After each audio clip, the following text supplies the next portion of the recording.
Hi, and welcome to Untethered with Jen Liss, the podcast that's here to help you break free, be you, and unleash your inner brilliance. I'm your host, Jen, and in this episode, we're going to talk about the power of presence and how it can support you in overcoming even life's biggest obstacles. Let's dive in.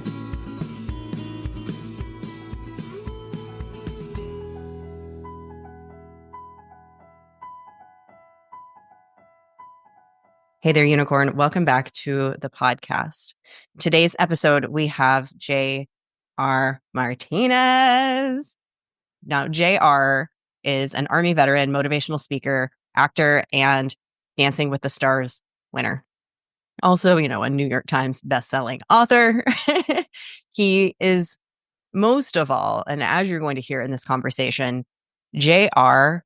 is an amazingly present, inspirational, motivational, all around fantastic human being.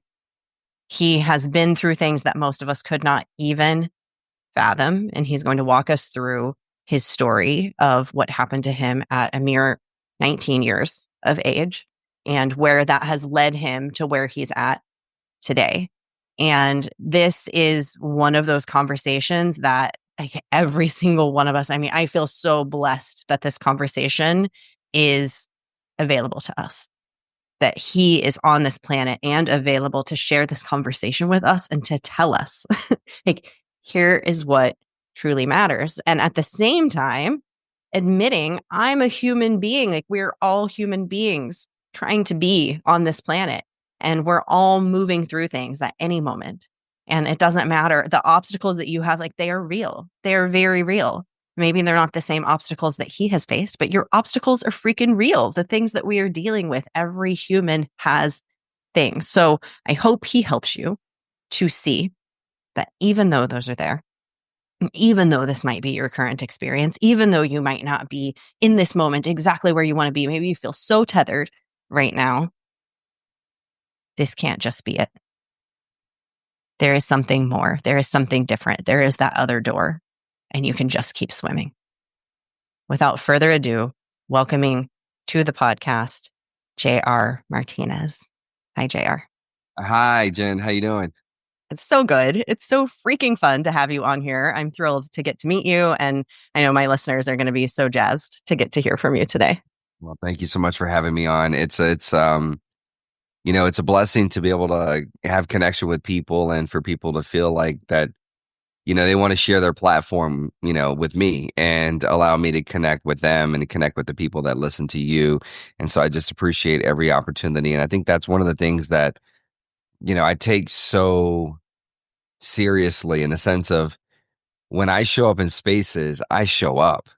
I am here. I am present because, the odds of me connecting with one of your listeners possibly ever again, yeah, we could, but we also could not. And so for me, I just try to maximize and optimize every opportunity I get. So I don't take it lightly, and I just appreciate you having me on. Yeah, it's honestly such a gift to be in presence with someone who is present. And Yeah. I feel that from you from the second that you hopped in here. Have you always been that way? Have you always been that person who, when somebody is sitting down with you, you're just that way? I ask because my husband is, but some people, it's like to come into presence is such a struggle. Yeah. So I think I've always had that ability. I think it's been pronounced since obviously what happened to me, and I know we'll get into that. But I was always a kid that was very aware, very observant, really paid attention to everything that was going on around me. I see it in my kids, and I see my daughter, and I'm like, "Hey, you're staring." And I was like, "But I get it, though. You're observing, but it's a little weird the way you're doing it right now. So let me teach you how to do it so it doesn't seem awkward." In the non-creepy way. In a non-creepy way, exactly. Trust me, if anybody knows anything about, staring at somebody and doing double takes, I know how to work around it because I've dealt with this so much in my life. But yeah, I've always been this person. It was interesting. I recently had a conversation with somebody and they talked about, and I can't remember for the life of me what it was, and I probably should go back and find out exactly what it was. So I'm giving this information out correctly, but they referenced there was this doctor or a book or maybe a doctor that wrote a book, but essentially something along the lines of like how your DNA is constantly changed by your environment. And this person, mentioned that about me and sort of the circumstances that I've been exposed to. And I said, I believe that because here I was a kid that was very energetic, very bubbly, good energy, big smile on my face, loved interacting with people. And then circumstances and in situations that I kept finding myself being present in just kept taking, a little bit of life out of me. And I think that's why when I encounter people that might not be in the most welcoming, warm state, I'm always trying to like lend out some compassion because I'm like, that's probably not who they really were at the beginning. That's just unfortunately just a statue of all this stuff that has been compounded and they haven't quite figured out how to sort of shed a lot of that stuff and not carry it with them. And so, I don't know. I just, obviously since a life altering event, I mean, that really kind of changes your perspective and the time that you have on this earth and understanding how life is so fragile. And I understand that how blessed I am that I got a second chance at life. And so I try not to take it for granted. And that also means that, I try to show up. But on the flip side of that, is I also have to be careful because me constantly showing up the way that I like to show up is draining. It could take a lot out of you. And so then you have to have practices or things that you do that help replenish you, things and habits, traits, whatever you want to call them, that allow you to be refueled by other people or other things. And that's not being selfish. That's just understanding that, hey, there's a gas station for a reason. I got to stop and fuel up so I can get to where I want to go. Yeah, that's such an important message, and for all of us to remember, even the high energy, super effervescent people on this planet have to refuel in their unique way, and sometimes we ourselves forget that because the world doesn't recognize it. So then we're not recognizing that in ourselves. So let's go back to, you mentioned, you had a life altering moment, and many people who may or may not have met you on Dancing with the Stars maybe have not heard the story. So, and I know you've told the story a million times, and at the same time I could hear it 1,000 times. So if you could share with us, that moment that shifted for you and really changed the trajectory of your life and put you in the seat with us today. Well, surprise, this is actually going to be the millionth time that I've actually said it. So, a Number 1 million. special episode right here. No. No, but I don't mind revisiting it. I don't mind retelling it. I understand that is the big moment that a lot of people, want to hear about. Of course, that was the major moment in my life that trying to change the trajectory of my life and led me on down this course of where I am today. But and it doesn't affect me. It doesn't bother me emotionally. I think that's another question that people wonder. That they start to ask that question with a little bit of like timidness of like, are we asking something that's going to be triggering?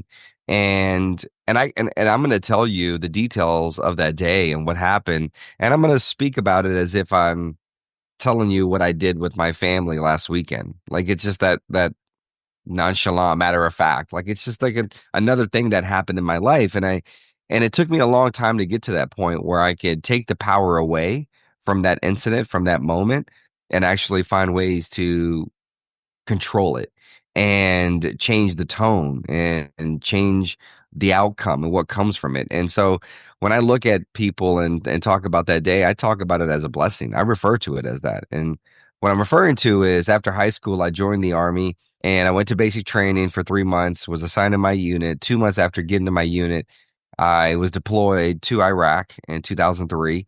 And this was 6 months after I enlisted. And everything happened so fast for me. And when You're right out of high school. right out of high school, I mean, I'm like 2 months out of high school when I decide that I'm going to go to the military. And the military was at that time for me was a one-stop shop, right? It kind of checked all the boxes. It gave me an opportunity to leave these small towns that I was born and grew up in. It gave me an opportunity to see the world. It gave me an opportunity to get money for college. It gave me an opportunity to give back to a country that had given so much to me and my family. My mother's from El Salvador, Central America. My father's from Mexico. So my parents are immigrants, and I was firstborn, and first generation. And I had a different perspective and appreciation for what I had in this country, even though it wasn't a lot compared to my peers. it was incredible what I had here in comparison to my family in Central America, for example. And when 9/11 happened, I was a senior in high school. And of course, like a lot of people, I felt the need to do something. And so the military just kind of presented an opportunity for me to do that. And I joined. I joined as an 11 Bravo infantry, front lines, combat. You're trained to fight. That was sort of my mindset at a young 19 years old, that I was just going to go out there and just kick some ass and make it happen. But I was only going to do 3 years. That was it. And I was going to get out at 22 years old and move on with my life. You had a plan. And, everybody has a plan. It's like there's two ways of looking at this. So some people say, you plan, God laughs. Mike Tyson says everybody has a game plan until they get punched in the mouth. They both say the same thing. They mean this exact same thing. It's just a different approach to it. But 3 weeks into my deployment, I'm driving a Humvee through a city called Karbala when the front left tire runs over a landmine. And I'm the driver. There's three other troops in a Humvee. It explodes. It detonates. I'm trapped inside. I'm completely conscious. Three other troops that were in the Humvee with me were thrown out of the vehicle, and they all walk away with minor physical injuries. But I'm trapped inside and completely conscious for 5 minutes, just screaming and yelling at the top of my lungs for someone to come pull me out. And as I'm trapped inside of this Humvee and I can see parts of my body and the way that it's being changed due to what's happening, all I could think about is my life is going to end. I'm going to die. It's going to end in this way. I see all these people running around outside of the Humvee, but no one's coming to my aid. Of course, it feels like I'm not in here for 5 minutes. I'm in here for 5 hours, right? Like it's just every time is just it's odd because it's one of those beautiful things where it's like it feels like you're in there for an eternity, but at the same time slows down. It's wild to me that you remember so many little details of it. And it would have to have felt like time slowed down for you to see all of that and just Yeah, such like in the talk chaos. about being present. I mean, Yeah. golly, I mean, I was incredibly present. I mean, I can see, and not to get too graphic for the audience, but I mean, my body is burned. I got third-degree burns throughout my body, and the way that I was trapped inside of this Humvee, I could see my hands, and my hands have skin grafts on them. So I'll just leave it there and leave the imagination to sort of fill in the blanks. We can all watch a PBS special about that later. But I can see my hands changing. I can see guys running in front of the Humvee on the outside and how chaotic things were.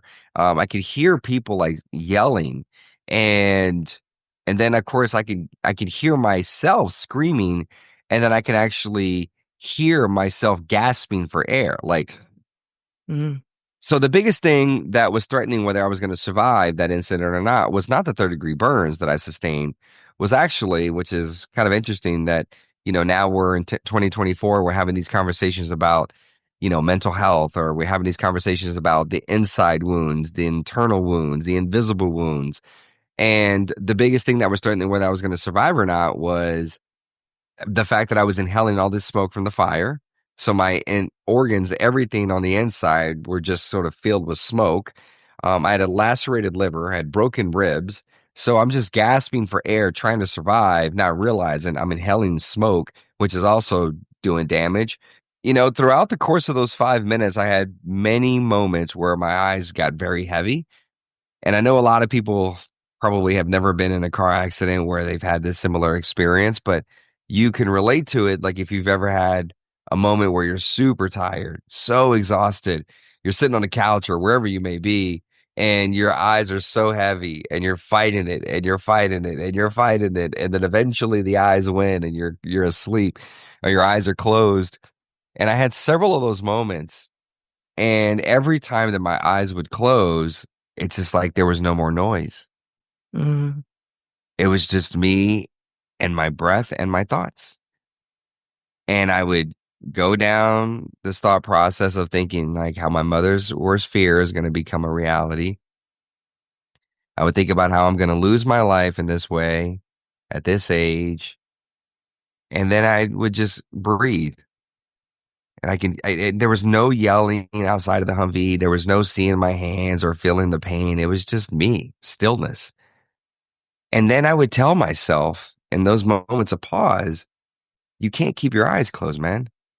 Because if you keep your eyes closed, that's it. You're giving up. And I would open my eyes and I would continue to scream. And so the whole thing was like, I just had to fight and try to hang on. because I wasn't ready to let go. How easy it would have been to stay there. 100%. It felt so good. It actually felt so good to be in that place because it was just so calming and soothing. And I wasn't resisting. I was just allowing myself to lean into it.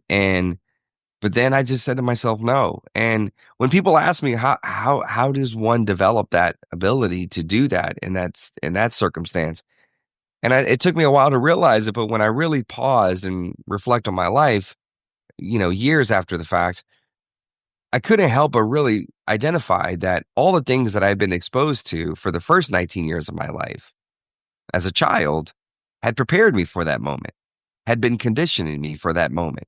And even though the trauma that or the experiences that was exposed to nowhere near compared to what I experienced in Iraq, but it wasn't about it needed to be on the same scale. It just needed to be these little incidents, these moments. In the grand scheme of my life, there were little incidents that were just conditioning me, testing me, and see how I would show up and building that resiliency. Resiliency isn't something that's just all of a sudden you decide to be resilient. I mean, it's something that you've been working at. It's a condition that happens, and it's been conditioned in your life for as long as you can remember. And even if you can't remember, the body remembers. And that's why there's that book that's The called body The keeps the Body Keeps score. the Score. Exactly. Because the body is always remembering everything. And the body's always reminding us of those things that we forget. Like you don't even know why do I feel this way when this happens? And it's like you don't remember.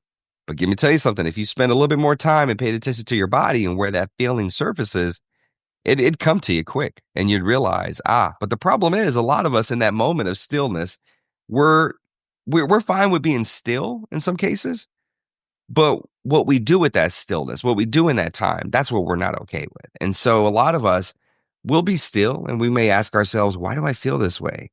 Why does this keep happening every time this person's name pops up or on my caller ID, or I know I have to have this kind of conversation with somebody, or I anticipate that it's going to be a confrontation.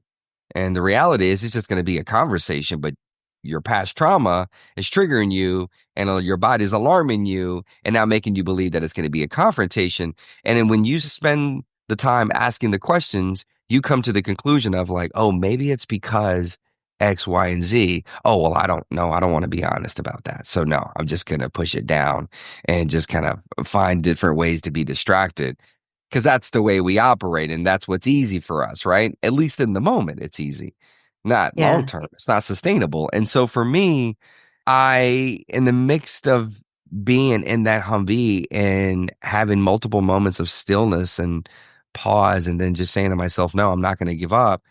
5 minutes later, I was pulled out of the Humvee. I started the medevac process, ended up in San Antonio, Texas. I went through Germany, San Antonio, and then 3 weeks later came out of my medical induced coma. And, it was interesting. I like to tell this story because a couple stories actually. So, one of the things that, 19 years old, I didn't have the luxury of going through extensive training before I deployed. I didn't have the luxury of being in the military for long periods of time. I mean, I was 6 months out of high school or Brand new. I'm not, like from enlisting. So, and literally not even a month into my deployment when I was injured. And the one thing that terrified me of going to combat was not the fact that I would die by being shot. It was not the fact that I could die by someone and, be in infantry. You still did hand to hand combat. You still carried a bayonet with you. And I was like, well, that could be an option too, but I'm not worried about that. The thing that really terrified me to my core was landmines. Like landmines scared me. Every time we went through training, I never wanted to, crawl up to a landmine and try to learn how to defuse it. Didn't want to. Every time we did the exercise, I found a way to goof off and get to the back of the line. I was like, and even though I knew it was a dummy one, it wasn't real. It wasn't active. But in my mind, it just terrified me. The idea that something could be camouflage, hidden, and then all I have to do is just put pressure on it by stepping on it, driving over it, whatever. And then Like once no pressure's control released, there. there's no control.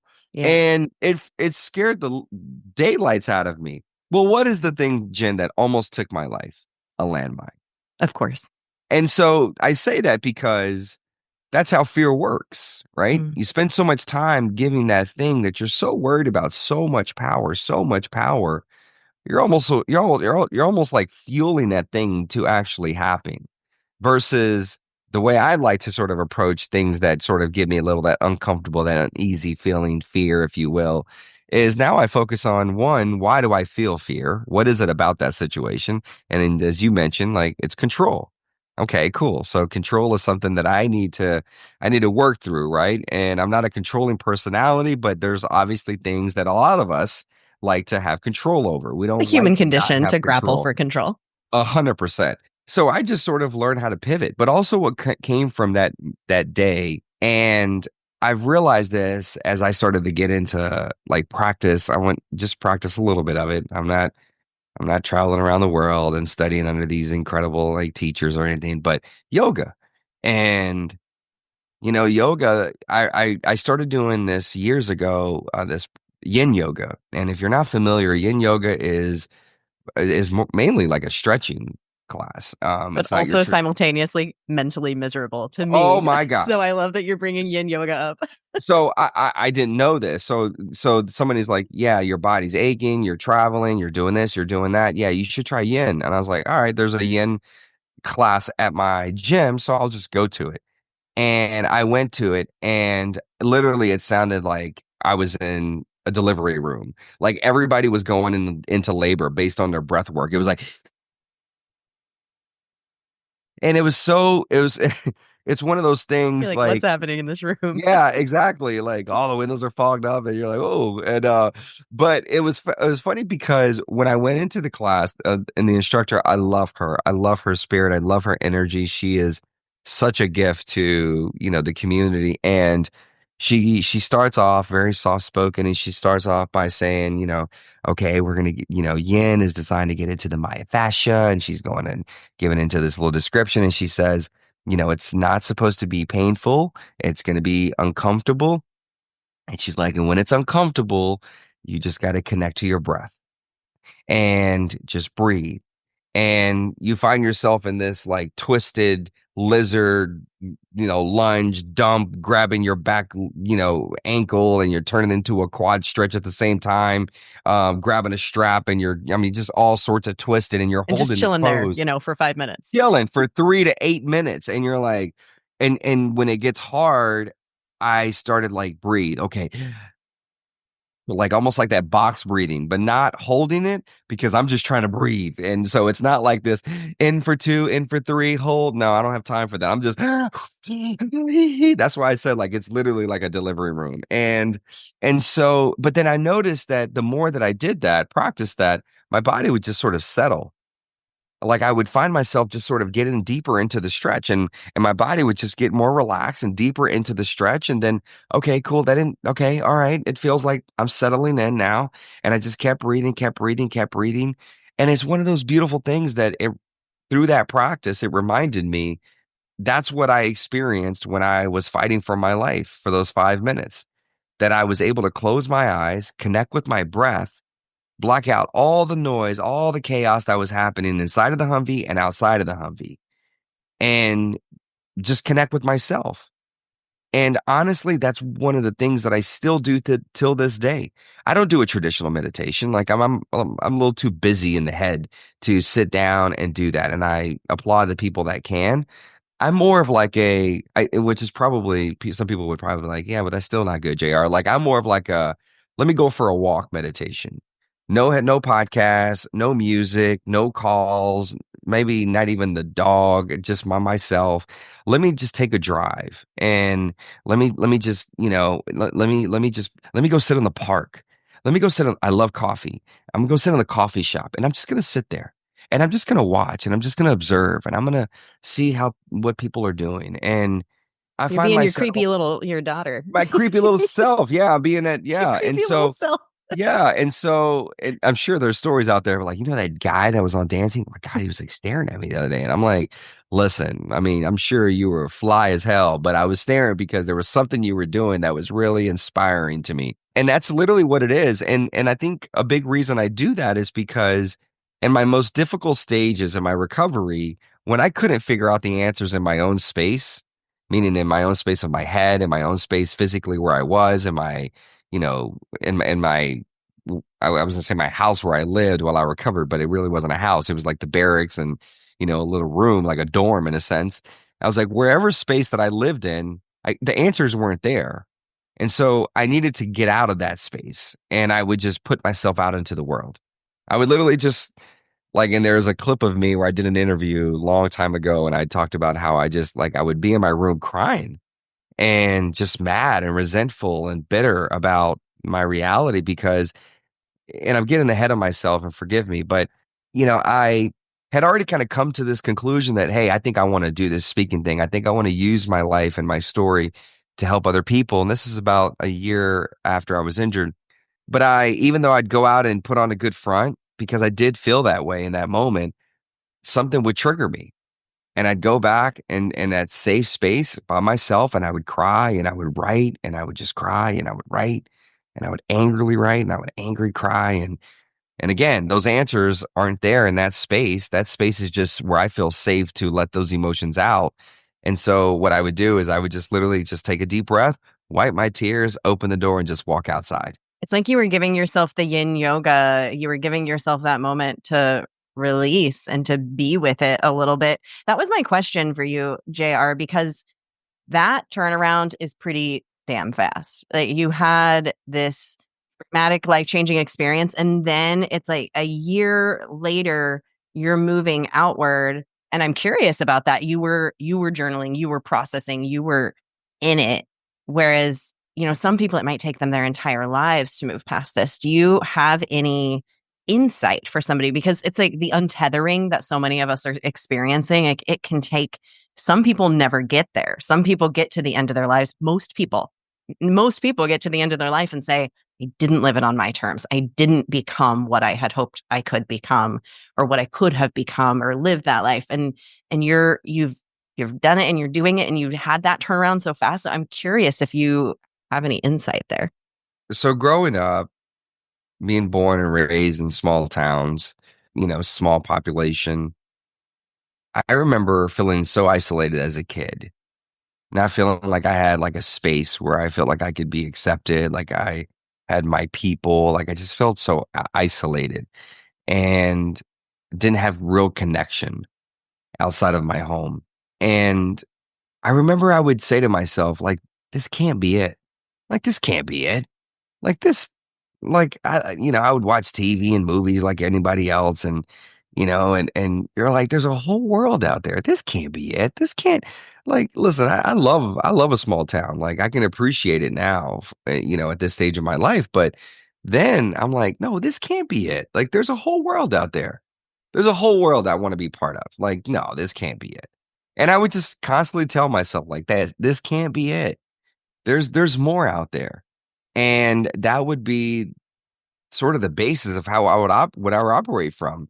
And so when I was injured, I spent initially 3 months in ICU, and then I was an outpatient, and I had to come up to the hospital every single day and go through my recovery. And during those 3 months, I remember saying to myself, "This can't be it. This can't be it. Like my life is not going to be subject to just these four walls and ICU room that's heated because they have to keep it hot because of, my body temperature and how I can't regulate. Like, no, this can't be it." And so I've always sort of had and maybe you call it like a little bit of like this naive, sort of approach and look at life where I was like, no, there has to be more out there. I just always believed that. And I would just always tell myself, if you just keep showing up, you don't have to have the answers. And listen, let me just quickly just hopefully kind of abstractly just solidify this a little bit. So 6 months after I was injured, I was asked to visit a patient who had just arrived and was struggling with his new reality, his new norm. I was encouraged by the staff to go visit him. And I said no. And I insisted on no. And they insisted on yes. And I said, why? And they said, because you have an experience and you can tell him how things have improved for you. So go. So finally, I was just like, fine, pouting. I went into that room and it turned into a 45-minute conversation. I remember when I was walking out, like, I was like, man, I was actually able to like do something for that person. What I had not identified in that moment was it actually did more for me. I hadn't identified that, right? And so what I started doing is every day going around and visiting patients. I would just knock on doors and I would walk in. I would say, "Hi, I'm JR. I was injured in April of 2003. I've been here since. This is what I've procedure wise, this is what I've endured. Like this is the extent of my injury. Tell me about yours, et cetera." We have this conversation. And finally, after a couple months of doing this, one night I'm walking back to my room and I realized, like, oh, that thing that I was introduced to in the military service, and I was told that I was no longer going to be able to continue to serve. Oh, I found it again. I found service. I can serve in a completely different way.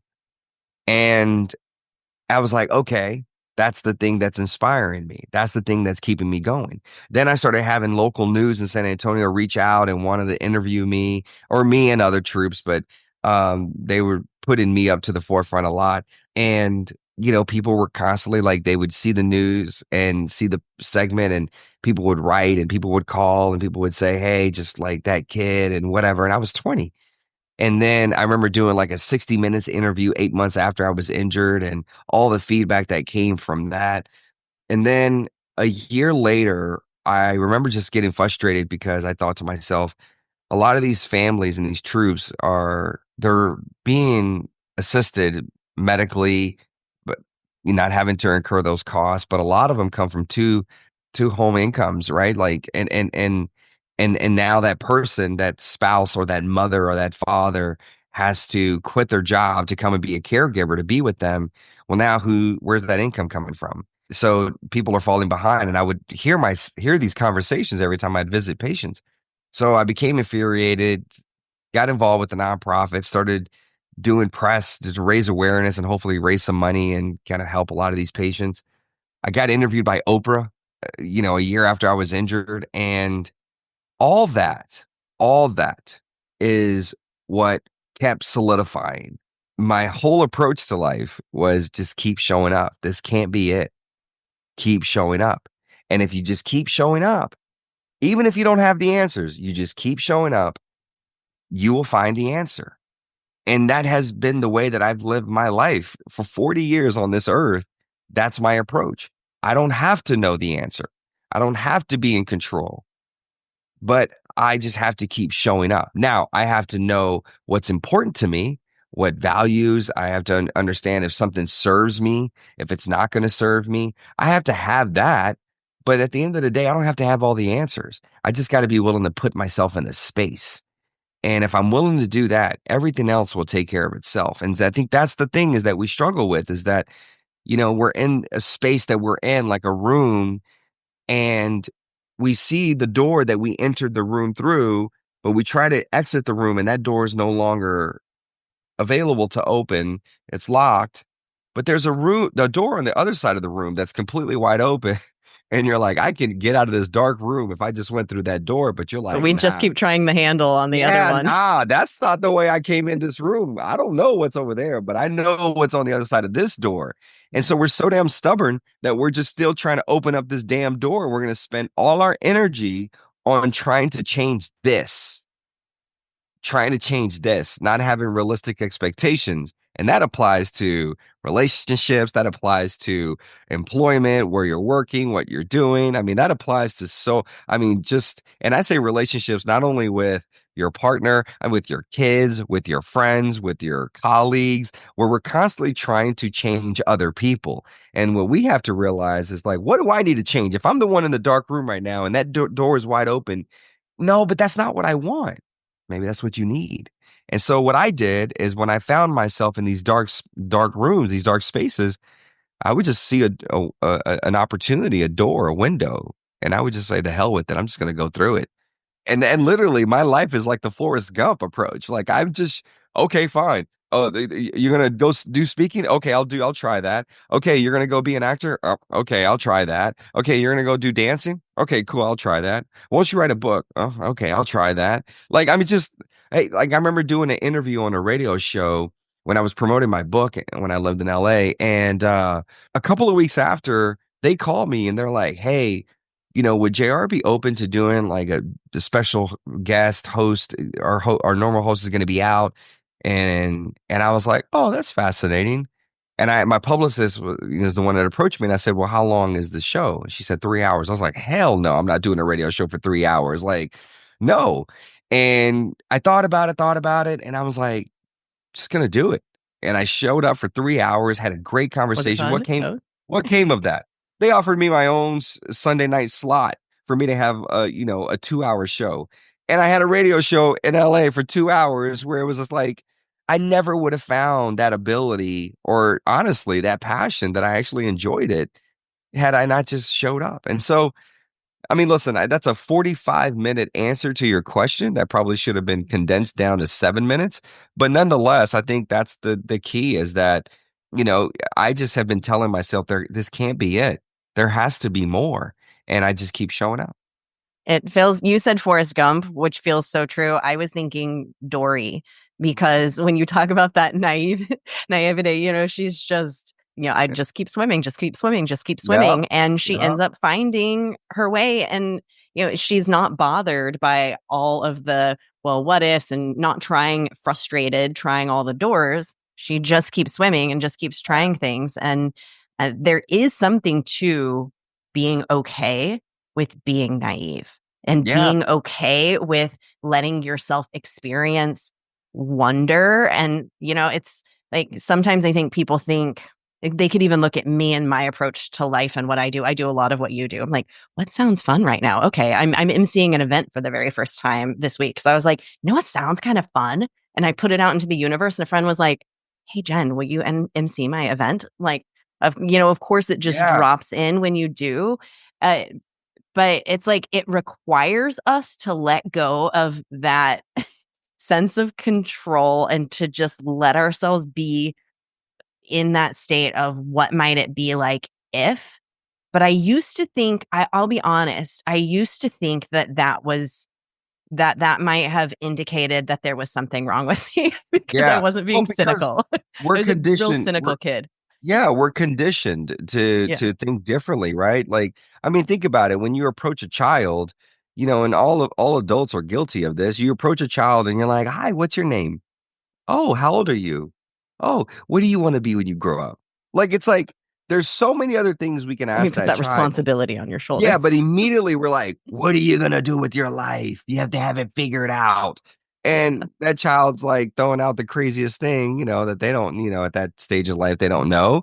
But, it's like that's just the way we're conditioned and wired that we have to think that we have to have everything figured out. And Right. my approach, and this is what I hope to instill in my kids, is that, yeah, college is great. Getting the education is important. Absolutely. I'm not knocking that. I went and got my degree in my 30s and was an adult learner, not because I needed to have a degree for what I do, because I wanted to. I just wanted to continue to challenge myself and see what else there was out there for me to learn. And I learned a lot, and I'm still learning. But also, let's not neglect how all these experiences is just showing up, and that's the best way to learn. That's You discover so much about yourself and so much about your potential. And and I just got to say this because again, the way we're conditioned is we're conditioned that we always are looking for signs or revelations or anything, right? And to remind us and let us know that we're on the right path, that we're doing the right thing, that validation for my decision to end this relationship, validation of my decision to leave this job, validation of my decision to, tell my kid, no, I love you and you're crying, but you didn't do the things that you were supposed to do at home. And so you can't go to that sleepover. Like validation and all these things. We're constantly seeking validation. And, but most of us are looking for these big revelations to actually be the validation. And what I've discovered, it's not these big, as I like to say, big billboard signs as you drive down the highway. It's literally all the signs at eye level when you're driving on the road in your neighborhood. The sign that says, here's a speed limit, slow down, stop, pause for a second, yield, right? Like it's all those signs. But those are the signs that we tend to overlook when we're driving, right? Like we're not paying attention to them Because we're anymore looking for the because billboard. we're looking for the billboard. We're looking for the big thing. We're looking for it says the lottery is at $500 million. Like that's what we're looking at. And what I have learned is yes, there are going to be those big splashes over the course of your life. But man, I love to live in like these little revelations that happen. That's where I function. That's where I get all the fuel, all the lessons, all the direction, all the validation, everything that I need is right here at eye level. It's happening.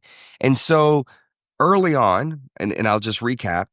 3 months after I was injured, there was a conversation with my mom that actually allowed me to just sort of change a little bit of my trajectory. So that's something that kind of carries you. You can kind of use that as momentum to carry you for a while until the next thing happens. 6 months later, the next thing happened, right? I started visiting that patient. And then I started visiting patients. And now there was all these other incidents that were now giving me more momentum to just carry me through. So even though I was having these relapse, if you will, where I would go to my room and be triggered, there were more good than bad. And there were more things for me to focus on positively than that thing that in that moment, that negative thought or emotion. Then I'm interviewed by all these people and people are reaching out to me and expressing all this positive feedback. Then I'm interviewed by Oprah and then I'm getting involved in this nonprofit and I'm raising awareness. Like there was all these little things that would honestly if you read my bio, those things aren't really in my bio, right? Those aren't the things that are going to make the press. Those aren't the things that people are going to pay attention to when people talk about, if I passed away today, no one's going to be on the news talking about like, well, these are these little moments that really allow JR to create the life that he created. No, they're going to be like, this dude was a veteran. He was an actor. He was on Dancing, New York Times bestseller. That they're going to focus on those points.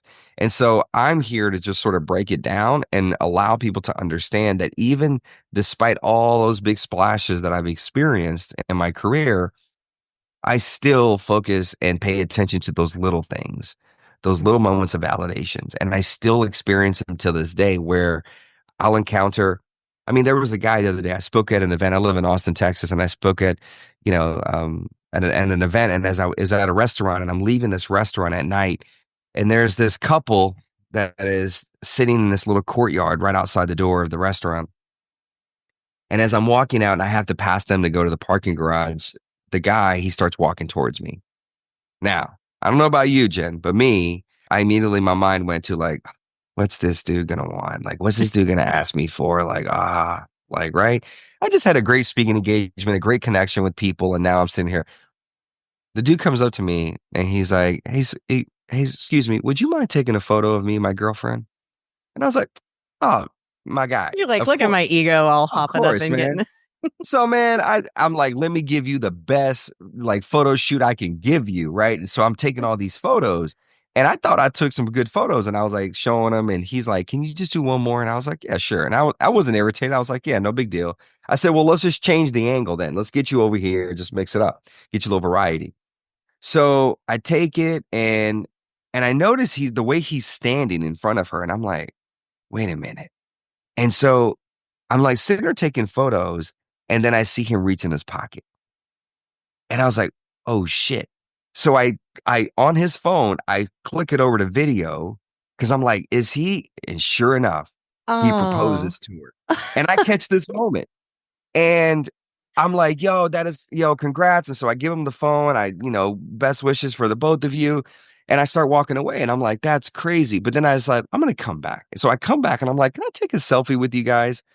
And they're like, yeah, cool. And then I was like, actually, I'm gonna do a video. And so I did a video with them and I was like, I posted it on social and I was like, met this couple, whatever, congratulations. And when I stopped recording and I said, hey, thank you guys again, like, wish you the best. He looked at me and he said, man, I was walking around all day. He's like, with my now fiance, he's like, and I was just waiting for the right person to capture this moment. And I walked away and I was like, you know what? There's that little boom punch in the gut where I was like, dude, no, JR, that's not what we do, man. But you know what? We're human. I'm human. I'm going to make those errors. I'm going to make those mistakes. You would think that I would know by now, despite all the life that I've lived. You know what? But I'm a human being and I got to get checked and life checked me. And I'm all right with that. And, and when you talked about like you getting ready to host this event and you talked about wanting to do that and you threw it out there, I mean, there's power in that. I mean, listen, I was in the hospital the first 3 months, and every evening when I was done with my daycare and all this stuff, what I would do with my mother is we would watch novelas, which are Spanish soap operas. And one day I said to my mom, I'm going to be on a soap opera one day. I straight up said this to my mom. And she was like, really? And I said, yeah. She's like, oh, what's the storyline going to be? And I was like, I don't know. I'm just going to have a beautiful love interest. Like that was my JR joking around. Way.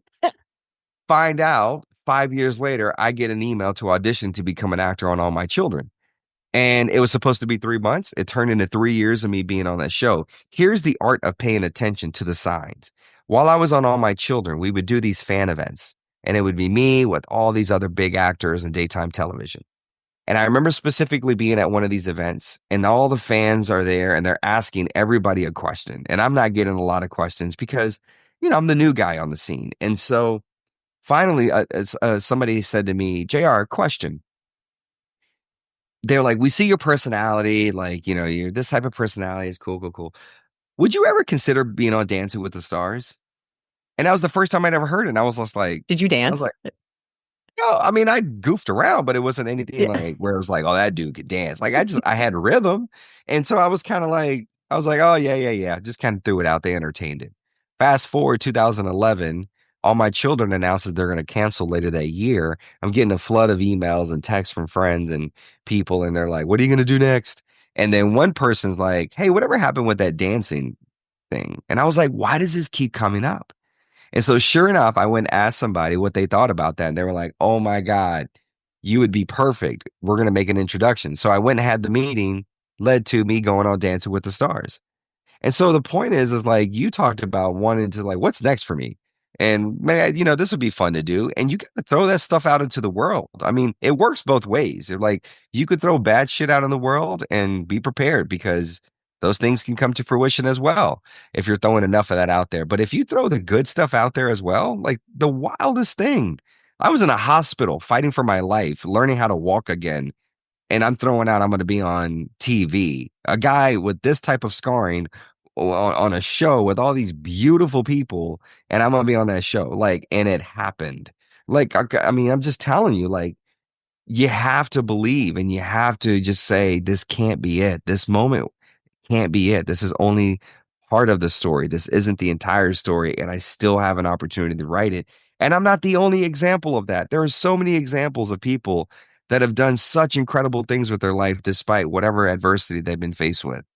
Yeah, it's so freaking powerful. Thank you for sharing all of the short stories that you have shared. And I was thinking, it was right in the middle of this conversation, JR, that I had this thought. You are perhaps the most beautiful person who I have ever sat down and spoken with because you're so freaking present. You're right here. You're right here with me. And that's where we started this conversation. And it's just like you are a beautiful human being who has made such an impact on so many people's lives. And not just these big, huge dancing with the stars ways, but on that young man who saw you and was like, that's the person. That's the person. He didn't even know you. And he's just like, that's the person. And so that's what each of us can be doing is showing up at each of those street signs, each of those moments that is there for us. So thank you so freaking much. I had to tell you, I took my very first dance lesson just last week, which I thought was so funny that it ended up being timed. It was not intentionally timed with this interview, but I went And to my tell me friends about it. taking salsa and it was so fun. It was so fun. I don't know if the instructors were like, they do this to everybody. I'm like, do you say this to everybody? They kept saying, how many lessons have you taken? And I'm like, this is my first. They made me feel so capable. As you're gliding across the dance I'm floor, sure it just just looked, yes. flowing. But the thing, when I went on that show, listen, that show was a blast. I loved being on that show. And that show, it won. I've always, but see, and talk about that DNA at the beginning. So one of the things my mom used to date this guy when I was like 4 or 5. I mean, she dated him for a few years, but I remember being about 4 or 5 years old. And he would sit in the living room and play the piano. And he smoked and he would have a cigarette in his mouth. And a couple of times I actually went over and I would sit next to him and I would take the cigarette out of his mouth and dump the ashes and put the cigarette back in his mouth. It was the closest thing to a father I ever experienced. And so, to me, it was just kind of a special bonding moment. And so I would watch him and he would sing these Spanish love songs and I would sing them with him because my first language was Spanish. And I'd sing them with him. And then he'd go and play in like this hole in the wall bar down the street. And he would take me every now and then. And here I am, 5, 6 years old, dancing in front of all these drunk people, and they're like loving me. I mean, loving me. I'm sitting there singing in Spanish about heartache and breakups, and she left me for somebody else, and all this You were stuff that I practicing. really have no idea what the hell I'm talking about. And I'm dancing, and he's playing the piano, and I would sing one or two songs, and then that'd be it. I was always capable of being that person. I was always that, right? Now, life tried to sort of tame that and say, you're not, and you're never going to be. But no, I am. And dancing gave me the opportunity to allow that to come out on an amazing stage. And I was in my element. 90 seconds of dancing. When I go back every now and then and I watch a couple of those, routines, I'm like, oh yeah, right here, I was feeling it. Like I was fully present in it in this moment because this is a moment that I may never get to experience again. And I'm going to be present with this moment. And I loved it, but it was, I mean, God, it was so much fun. And obviously, it gave me an opportunity to show the world that I was so much more than what they thought I was. A lot of people just thought I was a veteran. I was just a burned victim. And well, they thought I was a disabled veteran. And then they realized at the end of the show, oh no, that's JR. That's the dude that's a clown that has this personality that can dance. He happens to be a veteran and he also happens to be a burn survivor. So see how I changed, right? I changed the narrative around me. But it was dope, man. Like, and that's the thing I love about dancing is that everyone, like, I'm the guy that if you catch me at a bar, at a club, and you ain't gonna catch me at a lot of clubs these days, but if you catch me at a bar and they start playing some jams, some throwbacks, I'm gonna be the dude that's gonna be like creating a circle and get everybody, strangers, pulling people into the middle. Let's go, do it. And I'm the guy that loves pulling somebody into the circle and this person dancing is doing the most craziest shit that you're like, what are you doing? But if I try to do it, even Derek Huff, who's an incredible dancer, tried to do it. He couldn't. And the reason why, and that's why I love dancing, because it's unique to you. It's unique to what you feel, how your body responds to music and the beat and the rhythm. It's unique to you. And I love watching people get out there and do the craziest shit that, probably wouldn't be on Dancing with the Stars, but it's like that's the stuff that's fun to Them. me. That's them. Like you're like when somebody is dancing, they are showing you who they are, right? Like they are showing you this is who I am, and they're calm. And it's like someone said to me once, when the dog's like on their back and you're rubbing their belly, that's like when they feel safe and they trust, the environment and the person. And I'm like, yeah, that's what dancing is to me. When someone's doing that shit wilding out, you are in your element. You feel safe, you feel seen, you feel validated. And I just love that. Like that to me is what I love. So listen, but it's funny because I went on that show and everyone, do you dance with your wife? Did you teach your wife how to dance? Do you do those moves with and I'm like, listen, I came home in like the first 2 weeks of rehearsals and tried to teach my wife one routine that I was working on with Karina, and she couldn't figure it out. And we haven't danced since. Maybe not the best dance instructor.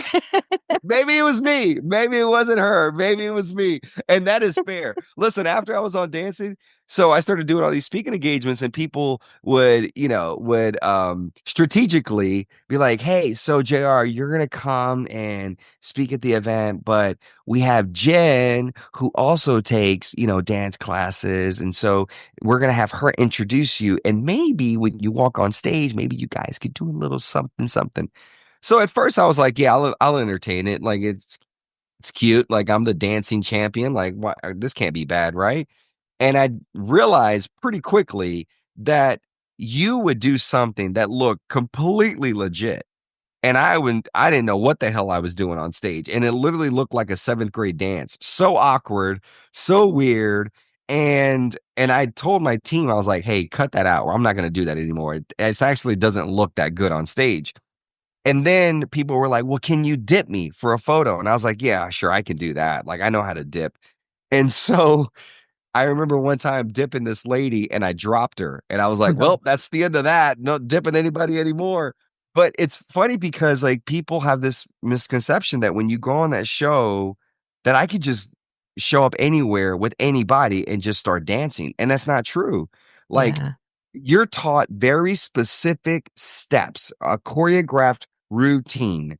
And unless you know Karina steps, it's not going to look the same way it did on the show. Trust me, I'm going to go back to doing the running man because I mean, we can all vibe with that. Like that's just the way I get down. So it's funny to me that, people have this perception that I'm Derek Huff and I am nowhere near Derek Huff. Derek Huff is amazing. Like he truly is. The dude's talented. Well, I think you're pretty darn amazing. There's also there's definitely some metaphor in there that if we had another hour to dissect it, we would about following the steps and then trying to take it somewhere else. But we'll save that for next time you come on the podcast, JR. Yeah, let's do it. Oh, I have one 100%. final question. I ask this of every single person who comes on the podcast. JR, where do you see the magic in the world? Ooh. It's happened to me. It's been done for me and I've done it for others. I think the magic in the world is just showing up for one another and remembering that we're all human beings navigating something difficult, something confusing, something that, doesn't quite make sense in the moment. We're all just navigating. We're all got our own maps on our own journeys, but at some point there's intersectionality between all of our lives, all of our worlds.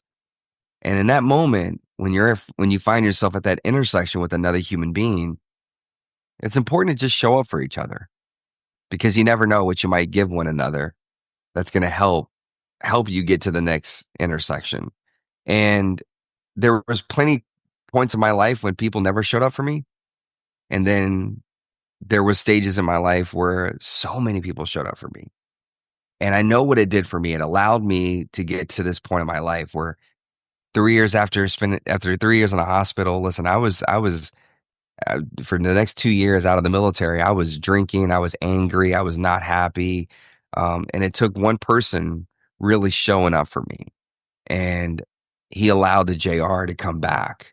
And I've just slowly had these other examples and other interactions with people that have just solidified that. And I think I've been able to return that for other people as well. And so I think the magic is just showing up for one another from a place of just love. And if we could all just breathe with each other, we might figure some things out and we might figure some things out about ourselves and about how much more we have in common with that person that we normally would think we have nothing in common with.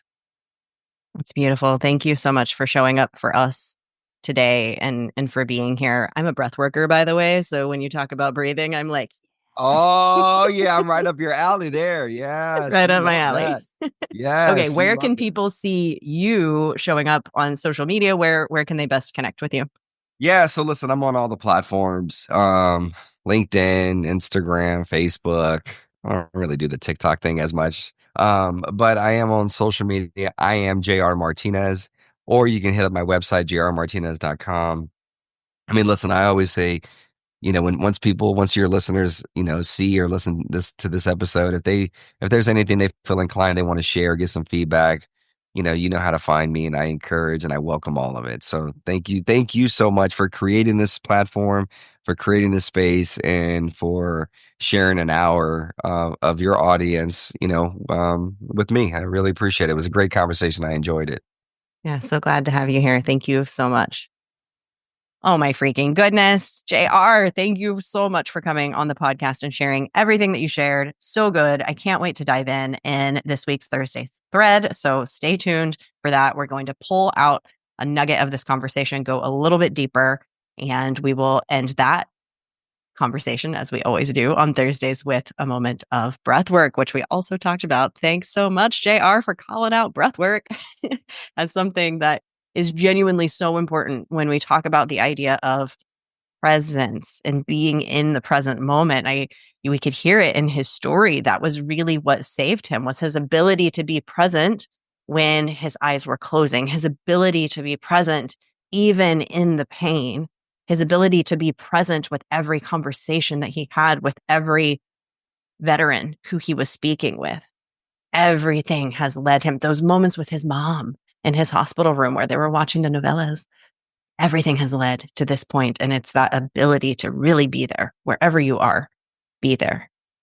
Wherever you are, there you are. Oh, the more that we can be present, the more beautiful of an impact you can make on your life and others. Thank you so much for listening to this episode. I hope you enjoyed it. If there was something that you threaded out for yourself that you really loved, that you think another friend or maybe all of your friends would enjoy, share this episode. Take a little screenshot of it. If you share it to social media and tag me, I will reshare you. Tag JR. He would absolutely love to see that this is making an impact. It makes such a difference. Sometimes I think we forget too, with somebody who has reached celebrity status, like it means the freaking world to them. You listening and feeling inspired is the reason that he is doing what he does. And the same is true for everyone. So tag him. He would absolutely love to see, as with everybody who comes on this podcast, that you loved listening to it. So thank you so much for listening. You just keep shining your magical, radiant unicorn light out there for all to see. See you next time. Bye.